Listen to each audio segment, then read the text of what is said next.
Aprelin 3-də Hollywoodda yerləşən Şöhrət Xiyabanında Duman, New Yorkdan Qaçış, Bizim Aramızdakı Yad, Kristina, Halloween kimi məşhur Hollywood filmlərinin quruluşçu rejissoru, ssenarist, prodüser, bəstəkar John Carpenter ilə bağlı xüsusi mərasim keçirildi.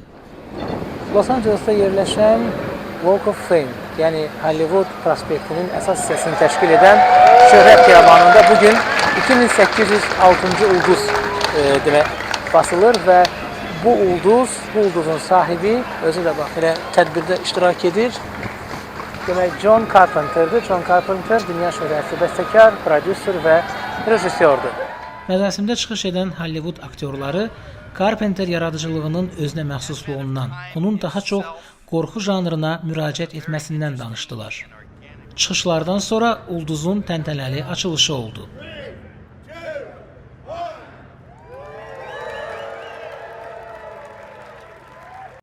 1965-ci ildə əsası qoyulmuş Şöhrət Xiyabanında Hollywoodun tanınmış simalarının, kino, incəsənət, televiziya, radio, eləcə də idman xadimlərinin ulduzlarına rast gəlmək olar. Hər gün təxminən 10 milyon insanın ziyarət etdiyi bu xiyaban Los Angeles'ın, eləcə də həm də ümumilikdə dünya kinosunun rəmzi məkanlarından hesab edilir. Kamran Qasımov, Real TV, Kaliforniya.